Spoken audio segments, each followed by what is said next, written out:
오늘 본문은 2절에 삼가라, 아주 주의하라는 세 번의 반복은 명령형으로 되어 있습니다. 바울이 이것만은 하지 말아야 된다. 3절에 네 가지를 얘기하고 있습니다. 이 네 가지에 우리가 근거하는 믿음 생활을 해야겠다. 2절은 이제 삼가는데 아주 조심하는데 개들을 조심하고 행악하는 자들을 조심하고 손할례당을 조심하라.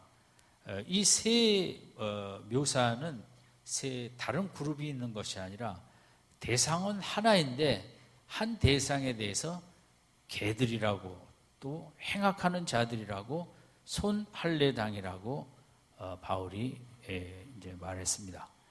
그러니까 바울 서신에 바울이 이렇게 정말 강력한 분노로 단어를 어떻게 보면 모욕적이고 험악한 단어를 쓴 곳이 별로 없는데 2절은 아주 그런 분위기가 깊이 스며들어 있는 분위기입니다.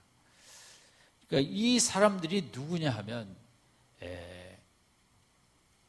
유대인인데 예수를 믿었습니다. 이제 새로운 역사에 있을 수 없는 영광의 시간이 와서 우리는 예수 이름 하나로 하나님 앞에 나아갈 수 있는 어떤 재물도 그 무엇도 필요 없이 예수 한 분이면 이제 하나님과 모든 관계의 회복과 축복을 누릴 수 있게 되었는데 이분들의 요지는 뭐냐면 하나님 앞에 우리가 더 잘 보이자. 좋죠, 그죠? 하나님 앞에 더 기쁜 신앙생활을 하자. 더 이왕이면 더 풍성한 생명이 있는 신앙생활을 해야 될 텐데 그게 예수 이름 말고도 구약의 이스라엘 백성이 했던 이제 할례가 있는데 이 할례는 구약 백성으로 말하면 하나님과 언약 백성의 표시입니다. 사인입니다. 그래서 이스라엘 백성의 자부심은 안식일과 특히 이 할례에 있었습니다. 그러나 구약의 하나님의 백성의 할례는 육체에 하는 것이 다가 아니라 가슴의 할례입니다. 가슴에 죄악을 도려내고 하나님을 모시는 것인데 이제 이스라엘 백성들은 그것보다는 그 눈에 보이는 표시, 할례라는 그 사인이 내가 하나님의 백성의 상징이다. 그런 구별된 선택된 백성이라는 의식을 의식을 강하게 가졌죠. 그러니까 할례를 자랑스러워하고 이제 그것이 언약 백성, 하나님의 백성의 증거니까요. 그래서 이제 유대인들이 예수를 믿으면서 이제 바울은 할례를 했지만 이방인들에게 이제 할례의 필요성은 없다고 했죠. 그런데 유대인들은 예수도 믿지만 할례도 하면 더 하나님이 좋아하신다. 우리가 충만한 삶, 능력 있는 삶을 살 수 있다. 그러니까 이제 기독교는 우리가 하나님 앞에 절대 나갈 수 없는데 오직 예수님의 중보의 십자가로 말미암아 나갈 수 있게 됐고 예배드릴 수 있게 됐고 예수님을 빼면 기독교라는 자체가 없어지는 건데 그 예수님 말고 이것도 하나 더 있으면 좋다는 게 할례죠. 그리고 또 구약 백성의 안식일도 지키면 좋고 구약에서 지키던 것들이 워낙 오랜 동안 관습으로 내려왔으니까 예수님도 믿고 이것도 믿고 이게 우리 연약한 인생들의 이 논리적으로 이성적으로 생각할 때는 좋아 보입니다. 예수님도 믿고 언약 백성의 사인도 갖고 이제 캐톨릭도 오랜 동안 예수님 이름으로는 좀 부족한 것 같고 마리아 이름도 붙잡고 또 거기다가 면죄부도 사고 유물 그런 순교자들이나 지도자들의 옛날 분들의 이제 그런 옷을 만진다든지 구경을 가서 했다든지 또 성지순례를 다녀왔든지 캐톨릭에서는 그걸 이제 어떻게 보면 우리 포인트 넣어주듯이 이게 다 선한 삶을 삶으로써 그러면 하나님이 더 좋아하신다. 그들이 그래서 이제 선한 행동도 그 상당한 구원 하나님 앞에 나가는 어떻게 보면 포인트에 해당한다고도 할 수 있습니다. 이 시대는 포인트 시대 아닙니까? 그것도 많이 쌓아두면 유익하니까요. 어떻게 보면 이제 그런 개념으로 오늘 본문의 유대인들도 예수님도 믿고 할례도 받고 주일날만 하는 것보다 또 안식일도 하루 더 하고 뭐 이런 식으로 하니까 믿음이 연약한 이방인들은 그게 더 나아 보이거든요.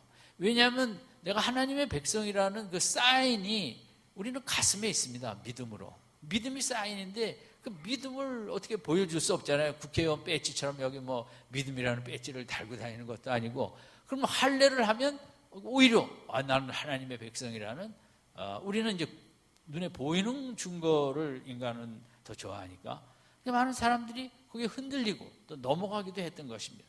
그래서 바울은 이거 큰일 났다.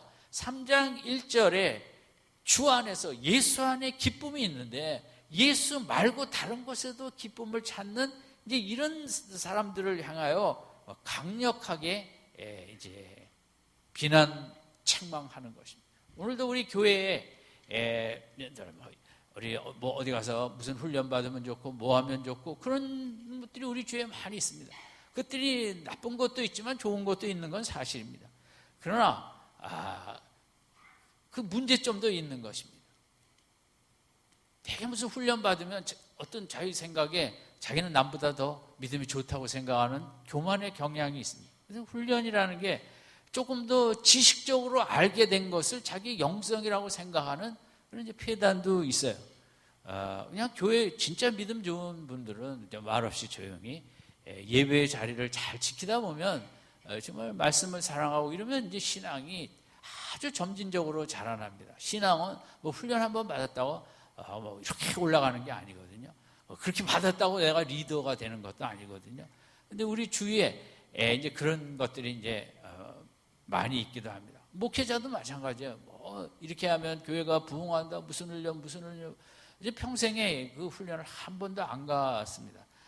그냥 무식하지만 그냥 뭐 방법도 없고 무슨 기술도 없지만 그냥 가면 그냥 교회 이렇게 예배드리다 보면 저도 뭐 성도님들도 이렇게 보이지 않게 조금씩 자라나는 거지, 무슨 프로그램을 통해서.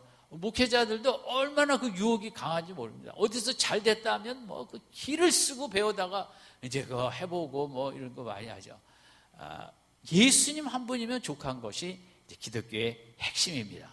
예수님 한 분만 의지하고 예수님 한 분만 바라보고 거기에 모든 축복의 근원이 되는데 우리는 그거 말고도 뭐 이것도 하고 저것도 하고 이제 이런 부분들이 있죠. 바울이 너무너무 분노했습니다. 예수님 말고도 뭐 좀 더 있으면 좋다는 이 논리에 대해서 바울은 개들이라고 그랬습니다. 개들을 삼가고, 어떻게 2000년 전이나 요즘이나 그 개들은 다 삼가야 할 대상 아니겠습니까? 딱 오늘 본문하고 이번 주하고 딱 맞아 떨어졌습니다. 개들을 삼가야 조심해야. 당시도 애완용 개가 있고 이제 들개가 있었죠. 그러나 뭐 요즘은 애완용 개도 무니까 이 개는 당시에 일반적으로 뭐 아주 귀족들이나 이제 개를 기르는 거 애완용으로 하는 거니까 서민들은 이제 그렇게 할 수 없었고, 이제 떠돌아다니는 어떻게 들개 수준의 늑대보다 조금 낮은 수준이지만 당시 사람들은 아주 개들을 싫어했습니다. 왜냐하면 이 개들이 늑대 수준의 포악성도 있고 물기도 하고 뭐 이러기 때문에 이 개들이라는 말은 이제 가장 모욕적인 단어라고 할 수 있죠. 성도님들도 개를 애완용으로 있는 분들도 있을 것입니다. 그 자체가 나쁜 것은 아니겠죠. 그러나 요즘 이런 문제들을 볼 때 우리가 이제 극도로 조심해야 될 부분도 있는 거죠. 제가 부목사 때 강남의 한 주택인에게 집으로 이제 신방을 갔는데 마당이 있었어요. 그리고 들어갔는데 이제 그 주인 집사님은 이제 들어오시라고 이제 준비한다고 확 먼저 들어가셨어요. 근데 제가 이제 들어가려고 하니까 개가 막 정말 송아지만한 큰 개가 있는데 이제 다람벽 옆으로 제가 지나가야 되는데 저는 좀 무서웠던 거죠. 그런데 그 줄이 몇 미터인지 제가 이제 저게 벽까지 올 건지 안 올 건지 이제 계산을 하고 있었습니다. 한참 있었어요. 왜냐하면 근데 이제 또 제 마음에 목사가 믿음도 없어서 그것도 개업도 못 지나가나, 이제 가긴 빨리 가야겠는데 개는 너무 크고 짙고, 그래서 제가 정말 좀 목사하면서 순교의 각오를 한 적은 그때뿐입니다. 물으면 물리리라, 죽으면 죽으리라. 체면이 더 이상 내가 안 들어갈 수가 없잖아요. 그 좀 붙잡아 줬으면 좋은데, 다 우리 개는 안 물어요. 이제 그 놀리니까. 그래서 제가 정말 눈 감고 탁 지나가갖고 살아난 적 있죠. 조심해. 요즘도 마찬가지예요. 그 엘리베이터 탈 때 아파트, 저희 집사람이 아주 개를 질색하거든요. 무서워하고. 저도 그 개 안고 타는 아줌마, 그리고 짖어요. 엘리베이터 안에서. 그러니까 그 정말 기도합니다. 오늘도 개 아줌마 안 만나게. 이게 정말 공포의 대상이 되니까 저는 그게 물기만 해도 그런 줄은 몰랐어요. 그 폐혈증이라는 게.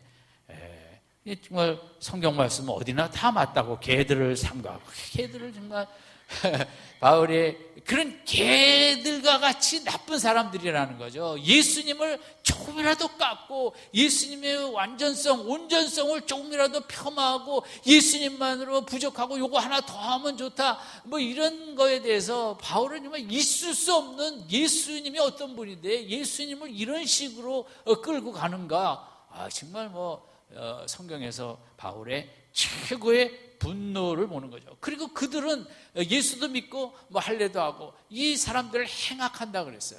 바울이 볼 때 악한 자, 도둑질하고 이런 자도 악한 자지만, 바울이 볼 때 이 영적인 도둑질, 진리를 오도하고 예수님보다 말고 또 조금 있어야 된다는 이런 그 영적인 진리를 이상하게 끌고 가는 그 악은 어떻게 보면 최고의 악이라고 할 수 있다고 본 거죠. 세 번째는 이제 손 할례당이다.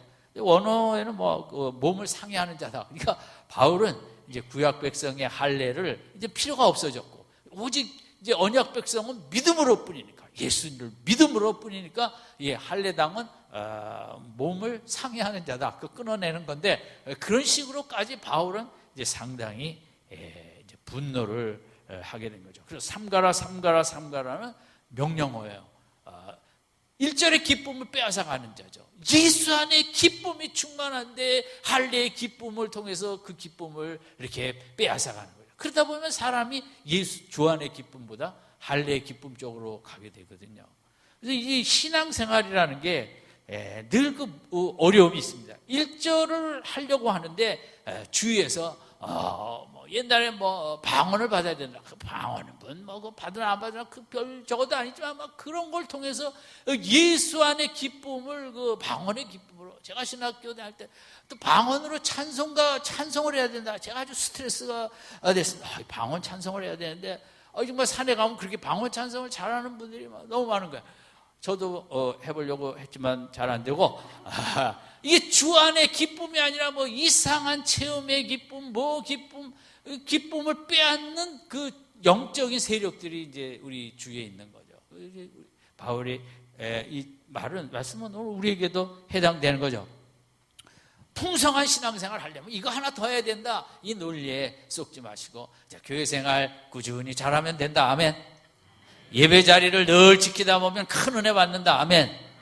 훈련 받으러 가자, 하자, 다 안 가도 된다. 아멘. 받으면 교만해져. 신학교 나오면 다 교만해지잖아요. 목사처럼 좀 한다고. 똑같은.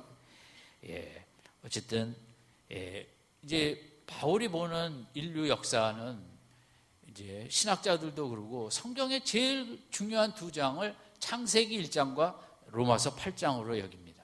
창세기 1장의 새 창조, 천지 창조, 그리고 인류의 영으로 말미암은, 예수님으로 말미암은 새로운 창조, 새로운 피조물, 그것을 요약한 게 이제 로마서 8장이거든요. 그래서 이 로마서 8장과 창세기 1장은 기독교의 가장 핵심이라고 할 수 있습니다. 우리가 로마서 8장도 몇 년 전에 암송을 했는데, 이 로마서 8장은 하루에 한 번씩 생각해야 되는 책이에요. 장이에요. 내가 정말 풍성한 삶을 살고 싶으면 로마서 8장을 생각하는 거죠. 그게 이제 영으로 새롭게 살아가는 신앙생활의 가장 중요한 부분을 얘기하고 있거든요. 그래서 인류 역사가 이제 창조로 말미암아 또 지구에 이런 아름다운 환경을 주시고 그 죄악을 이기지 못하고 흙으로 돌아갈 인생들에게 예수로 말미암아 영으로 새로운 피조물이 된 이 사건은 인류 역사의 최고의 사건인 거죠. 그러니까 뭐 보통 일이 아닌 거죠. 그 누구도 생각도 상상도 못한 위대한 영광의 역사가 예수로 말미암아 성령의 강림함으로 말미암아 새로운 세상이 열린 거죠. 그것은 우리 기독교인들이 정말 잠자다가도 축하하고 기뻐해야 될 일이 새로운 창조의 영적인 창조, 요약한 로마서 8장인데 저도 뭐 늘 로마서 8장을 읽든지 또 읽든지 듣든지 그걸 늘 이제 생각하면서, 왜냐하면 기독교의 핵심이 거기에 있거든요. 로마서 8장을 늘 하루에 한 번이라도 생각하는 그게 참 신앙의 본질입니다. 우리가 다른 거가 아니라. 그래서 이제 바울은 이 기쁨을 2절로 말미암아 빼앗기게 되는데, 그러면 안 되고 우리가 누구냐? 예수로 말미암아 어떤 축복을 받았느냐? 3절에 네 가지를 얘기하고 있습니다. 2절도 외워야 되기 때문에 빌립보서 3장 2절 3절 한번 같이 읽겠습니다. 시작. 개들을 상가하고 행악하는 자들을 상가하고 손할례당을 상가라. 3절. 하나님의 성령으로 봉사하며 예수 그리스도 예수로 자랑하고 육체를 신뢰하지 아니하는 우리가 곧 할례당이라. 네 가지인데 마지막 것부터 생각하면 우리가 할례당이다. 할례를 하는 자를 비난하면서도 바울은 진짜 할례의 의미가 가슴에 새롭게 변화됨이기 때문에 그 구약이 말하는 할례의 진짜 의미, 죄를 버리고 새로운 가슴, 새로운 영을 받은 예수로 말미암아 받은 우리가 진짜 할례당이다. 그것은 진짜 언약 백성이라는 거죠. 할례라는 것은 언약 백성의 하나의 사인이었거든요. 성경이 가장 중요하게 여기는 게 우리와 하나님과의 관계는 이제 언약 백성이다. 언약과 계약이 비슷한 말인데, 계약은 잘못하면 거기에 대한 법에 대한 제재를 받게 되죠. 벌칙에 대한. 그러나 언약 관계라는 것은 부부 관계처럼 3번, 4번, 5번, 10번, 1년, 3년 잘못해도 국률을 베푸는 거죠. 나 몰라서 그렇고 하나님과 우리와의 관계도 이 언약 관계라는 것은 또 한쪽에서 많이 참고 불쌍히 여기고 국률이 여기는 관계라는 거죠. 그게 그래서 하나님과 우리와의 관계가 오늘까지 지속되는 거지, 하나님과 우리가 계약 관계였다면 벌써 끝이 났죠. 그러니까 언약 관계의 핵심은 국률이거든요. 이 한쪽이 너무 약하니까 불쌍히 여기고 그래 때가 오면 또 좋아지겠지, 또 용서해 주면서 참고 기다리시는 그런 거의 근본, 그러니까 언약 관계는 국률의 관계라고 할 수 있죠. 인간이 너무 약하니까. 또 이 언약 백성의 최고의 모습은 광야 생활이에요. 광야의 백성들은 하나님께서 구원하시고 바다를 가르시고 인간이 살 수 없는 척박한 곳에 불기둥으로 막으시고 구름기둥으로 더위를 막으시고 밤에 인도하시고, 먹을 게 땅에 없을 때는 하늘에서 먹을 걸 내려주시고, 물이 없을 때는 바위를 쳐서도 물을 먹게 하시고, 거룩한 백성을 만드시기 위해서 하나님께서 그냥 필요한 거 다 인간이 살 수 없는 땅에서도 보호하시고 인도하시고 사랑하시는 그 광야 백성, 그게 왜 그렇게 살 수 있었느냐? 언약 백성이기 때문에 그렇습니다. 언약 백성은 정말 세상의 가장 위대한 축복입니다. 하나님 나라의 백성을 이제 다른 말로 하면 이제 언약 백성이라고 이렇게 하는데, 너무너무 귀한 축복이에요.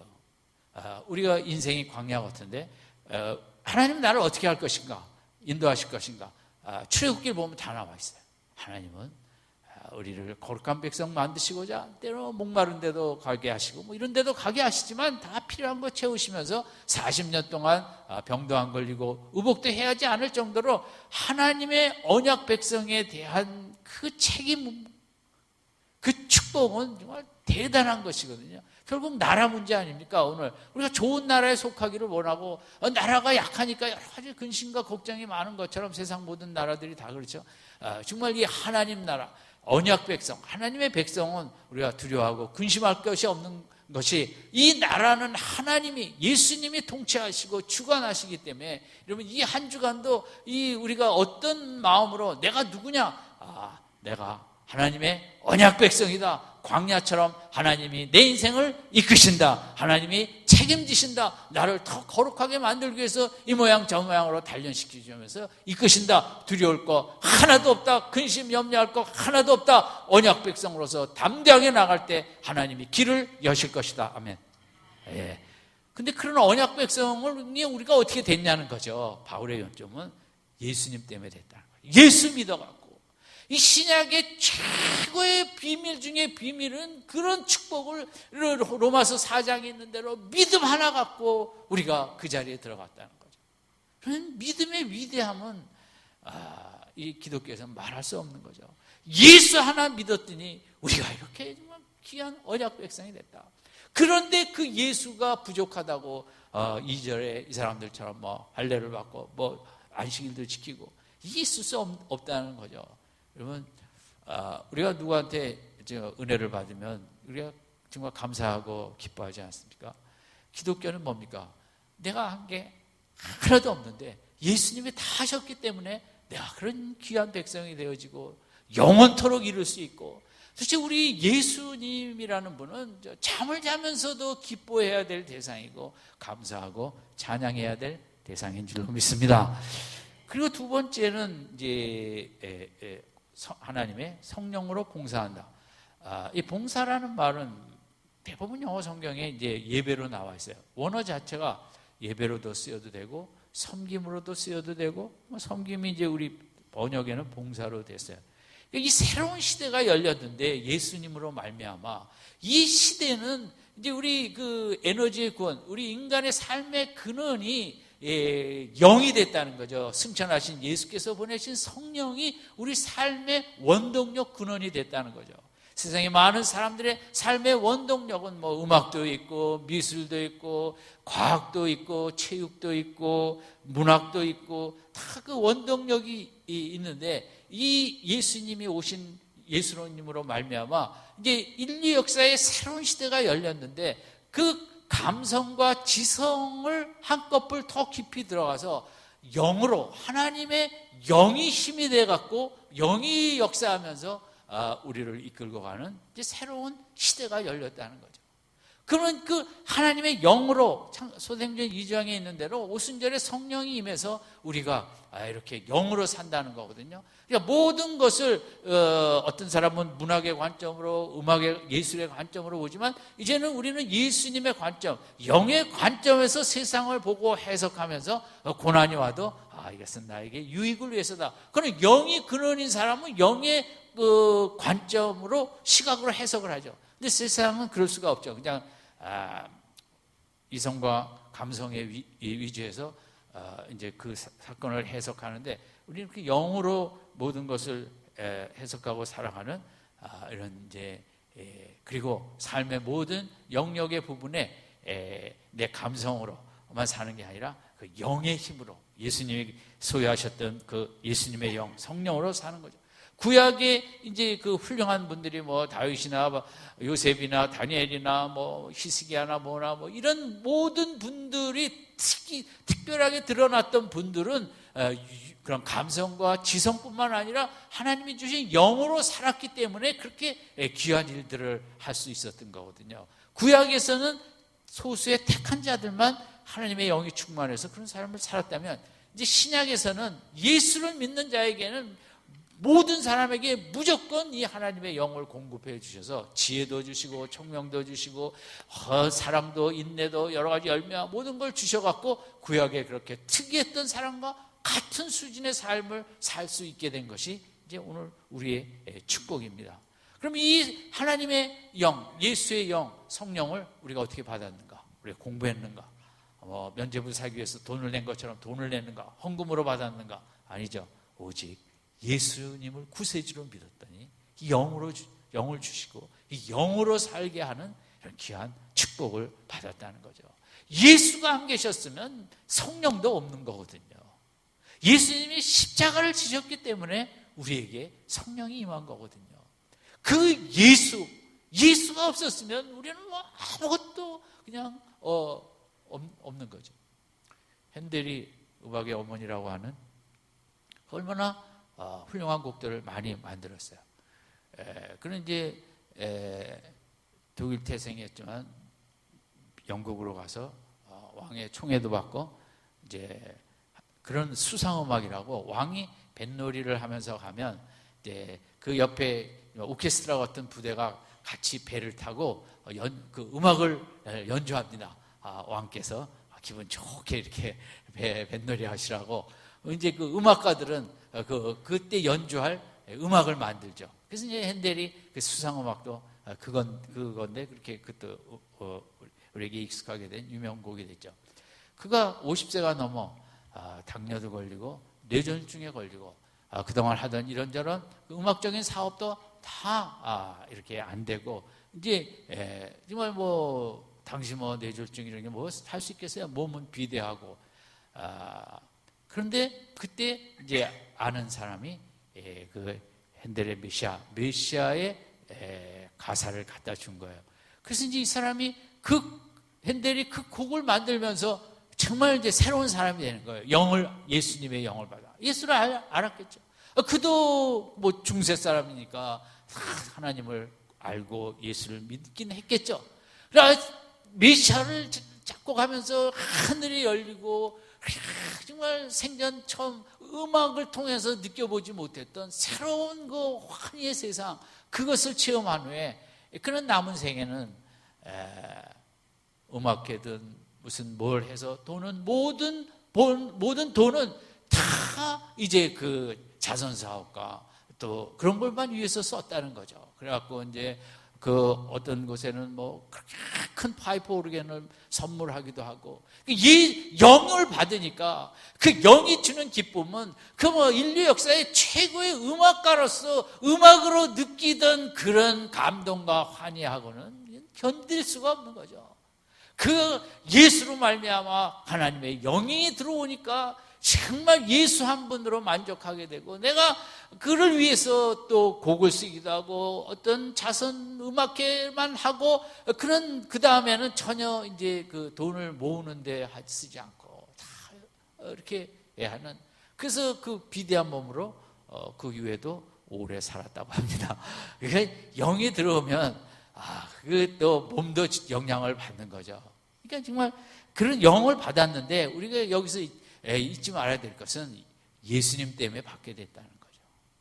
진짜 신앙이 깊은 분은 예수 얘기밖에 안 합니다.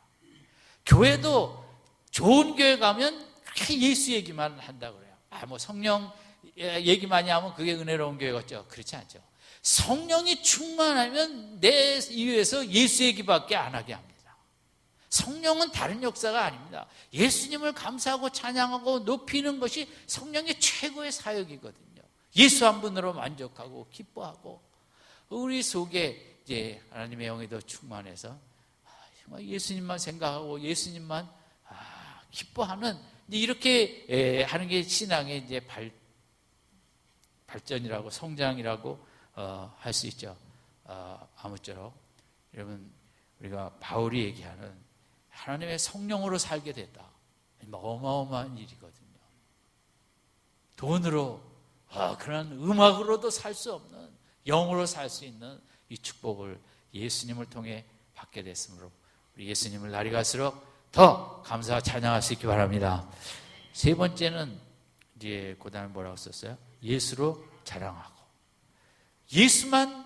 예수가 너무 귀하기 때문에 그분을 뭐 정말 쉬지 않고 자랑할 수밖에 없는 게 우리 기독교인데, 이게 뭐 예수님 말고 할례를 자랑하자 뭐 하자 이런 식으로 되니까 너무 속상했던 거죠. 사람이 자랑하는 존재입니다. 자랑하는 맛에 삽니다. 어디서든지 자랑할 거리를 찾아갖고 그 본능이라고 생각합니다. 그 기뻐하고 즐거워하고 자랑의 존재가 사람이고, 그 사람이 뭘 자랑하느냐에 따라 그 사람을 우리가 파악을 할 수 있죠. 근데 이제 바울 서신에 이 자랑이라는 단어가 참 많이 나와요. 성경 중에 이 자랑이라는 단어가 제일 많이 나온 책이 시편과 바울 서신입니다. 바울은 예수를 자랑하고 나의 약함을 자랑하고, 왜냐하면 예수를 자랑하다 보니까 내가 약한 것이 그게 정말 너무 자랑스러운 거죠. 왜냐하면 내가 약할 때 예수님이 더 내 속에 많이 이렇게 일하시고 도와주시니까요. 어쨌든 바울은 신약의 자랑이라는 단어의 거의 대부분을 쓸 정도로 바울 신학의 핵심은 예수 자랑이에요. 그게 오늘 예수밖에 자랑할 뿐이 없는데, 인간에게 그걸 뭐 옆에 껴갖고 같이 자랑 패키지로 갖고 가려는 이걸 용납할 수가 없었죠. 이제 구약에 가면 시편에 그렇게 자랑 얘기가 많이 나와요. 다윗이 그래요. 다윗은 시편 20편 7절에 보면 이제 전쟁을 앞두고 출정식을 하는 그런 분위기인데, 거기서도 싸움의 대상들, 다른 나라들, 사람들은 이제 국력이니까 말과 병거를 자랑하나 나는 여호와를 자랑하리로다. 싸우러 나가는데 말과 병거도 없이 여호와를 자랑하는 게 무슨 말입니까? 자랑의 뜻은 부르다라는 뜻도 있다 그래요. 그러니까 여호와를 자랑한다는 것은 여호와를 쉬지 않고 부르는 것입니다. 그분이 너무 크심을 알기 때문에. 여러분, 이 한 주간도 직장 생활을 하든 어떤 생활을 하든 입술로도 그럴 수도 있고 마음속으로도 자꾸 예수님, 하나님을 부르세요. 그게 자랑하는 삶이에요. 하나님은 부르실 때 꼼짝 못 하시거든요. 너무 좋으셔갖고. 어쨌든 다윗은 시편 44편 8절 같은 데는 하나님을, 여호와를 종일 자랑하리로다. 왜냐하면 믿음이 있는 사람은 이렇게 얘기할 수밖에 없는 거죠. 종일 자랑할 수밖에 없는 거죠. 인생이 참 자랑하는 맛으로 살아야 되는데 자랑할 게 별로 없다는 게 이제 우리 인생의 문제죠. 어떤 프로그램 보니까 이제 젊은 직장인들 인터뷰를 했어요. 사는 게 어떻습니까? 뭐 즐겁습니까? 젊은 남자분이에요. 큰 회사 다니는 분인데 재미있기는요. 저는 그냥 생기 없는 죽은 생선과 같습니다. 재미가 없는 거예요. 그래도 뭐 학교 다닐 때까지는 자랑할 게 있었는데, 어떤 학교 다니고 뭐 전공하고 고등학교 때는 몇 등하고 뭐 하고, 막상 직장 생활 들어오니까 뭐 정말 기계처럼 끌려가고 죽은 생선과 같다. 그게 30이 난 직장인의 남자인데 입에서 나와야 할 얘기겠습니까? 뭐 열심히 살면 뭐 할 줄 알았는데 자랑할 게 하나도 없다. 제가 속으로, 그래, 직장생활 할 때 나도 그랬다. 속으로 그렇게 여겼죠. 어떤 남자는 직장생활 골 아픕니다. 근데 퇴근하면 더 골치 아픕니다. 뭐 재밌는 게 없고 그냥 끌려가는 뭐 이런 세상 속에 뭐 자랑할 걸 찾아야 되는데 이게 쉽지 않은 거죠. 예수를 자랑하며 산다는 믿음의 삶을 산다는 거, 이게 좀 축복이거든요.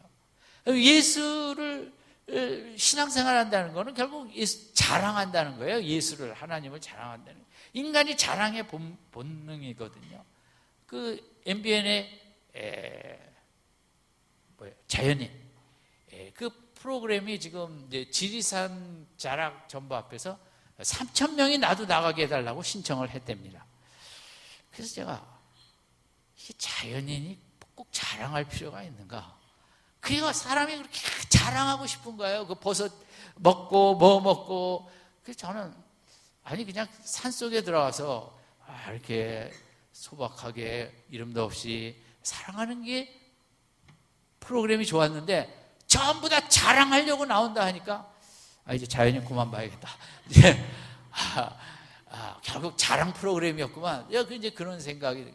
근데 이제 한편 그게 본능이에요. 그게 자랑할 게 있어야 좀 사는 맛이 있는데, 모세가 시편 90편 10절에 이렇게 썼죠. 우리의 연수가 70이며 강건하면 80인데 우리 연수의 자랑은 무엇과 무엇뿐이다? 수고와 슬픔뿐이에요. 인생 살면서 살수록 자랑할 게 하나도 없는 거예요. 모세가 그랬다는 거죠. 어제도 제가 어떤 프로그램 보니까 부부가 폐암에 걸렸어요. 그래갖고 연평도 밑에 섬에가 있는 거죠. 여러분, 인생이 살면서 자랑할 것은 암밖에 없는 줄로 믿습니다. 그죠? 대장암, 위암, 폐암, 살아보세요. 자랑할 게 있나? 자식 자랑, 학교 다닐 때 공부 좀 잘할 때 몇 번 하다 마는 거죠. 자식은 평생 걱정거리지 자랑거리는 아니에요. 나 자신, 내가 나에 대해서 자랑할 거 한번 찾아보세요. 나이 갈수록, 나이 들수록 자랑할 수 있는 건 여기 아프고 저기 아프고 여기 아프고 그거밖에 없는. 못해도 수고와 슬픔밖에 없다 그래요. 그럼 우리는 그냥 그런 암 자랑하다가 떠날 것입니까? 길이 있습니다. 예수 자랑하며 살 수 있는 축복을 예수님이 여셨습니다. 아멘. 이 떠나도 하늘이 나를 기다리고 있고, 이렇게 암덩어리가 있어도 예수님은 날 사랑하시고 더 사랑하시고 귀히 여기시고, 예수님이 자랑스럽고 예수님을 믿는 내가 너무 자랑스럽다. 아멘. 저는 그렇게 생각합니다. 정말 저도 자랑할 게 뭐 있겠어요. 저도 자랑할 거는 여기저기 아픈 거밖에 없지만, 그러나 내가 딱 자랑하는 거 하나, 목사는 또 자랑거리가 못 되죠. 왜냐하면 목사를 제대로 할 줄도 모르니까 그거 자랑할 수도 없고, 그냥 여기저기 아픈 거 뿐인데, 그래도 예수 믿는 나는 제가 참 자랑스럽게 생각하고, 내가 인생에서 나타낼 거 하나 꼽으라면 예수 믿은 것이고, 제가 외적으로 하나 드러낼 거 없지만 예수 믿는 나는 너무 뿌듯하고 프라우드하고 자랑스럽고, 여러분, 이게 신앙이에요. 근데 이제 예수를 자랑할 줄 아는 사람은 하나님이 그냥 놔두지 않으세요. 너무 귀하고 기뻐하시기 때문에 예수님과 하나님을 자랑스럽게 여기는 인생은 정말 세상 앞에 자랑할 거리도 주실 줄 믿습니다. 여러분, 기도 이거 도와주세요, 저거 도와주세요, 그거 100년 해봐야 별 볼 일 없습니다. 정말 예수님을 자랑하고 이런 귀한 분을 알게 하다니, 믿게 하다니, 이분으로 말미암아 천국이 열리다니, 그저 생각할 일은 예수밖에 없고 예수 자랑 외에는 내가 안 하고 살겠다. 한번 그렇게 신앙생활 해보세요. 그러면 분명히 세상적으로도 자랑거리를 하나님이 많이 주실 줄로 믿습니다. 마지막으로 예수로 말미암아 네 번째는 육체를 신뢰하지 아니한다. 우리가 뭘 의지하고 믿고 살아가야 될 것인가? 자식이든 뭐든 세상, 사람, 돈 이렇게 우리가 살아가거든요. 근데 예수로 말미암아 그런 것들 다 필요 없다. 예수만 의지하면 된다. 아멘. 예수만 있으면 된다. 이런 그런 새로운 차원의 삶을 주신 거죠. 얼마나 귀한 삶입니까? 세상 다 떠나고 없어도 좋다. 예수님만 내 곁에 있으면 좋다. 세상 신뢰 안 한다. 예수님만 신뢰한다. 이런 삶을 주셨다. 이 네 가지, 바울은 이런 삶을 예수님이 주셨는데, 이 예수님 말고 거기다가 할례를 더 하자고, 뭘 더 하자고, 포인트 더 쌓자고, 정말 너무 분이 난 것입니다. 예수님을 부정하는 거나 마찬가지거든요. 여러분, 우리가 예수님 때문에 네 가지를 살 수 있는데, 첫 번째는 무슨 백성으로 산다? 언약 백성으로 살아. 여러분, 제가 설교를 이렇게 잘못해갖고 하나도 기억이 안 나게 하는 은사를 받았어요. 언약 백성으로 살아요. 처음에. 두 번째는 무엇으로 사는 축복을 받았어요? 영으로, 성령으로 사는 축복을 받았어요. 노적기 하다가 모타 달린 보트 타는 성령으로 사는 축복을 받았어요. 세 번째 무슨 축복을 받았어요? 예수 자랑하는, 정말 하루 종일 예수 자랑해도 부족해요. 네 번째는 뭘 신뢰하지 않아요? 육체를 신뢰. 인간 신뢰하지 않아요. 자식이든 남편이든 아내든 주님만 신뢰하고 나아가는 이제 이런 축복의 삶을 예수님이 여셨어요. 2절에 이런 예수님을 앞에서 다른 것도 더 있어야 된다, 이런 얘기하면 정말 있을 수 없다는 거죠.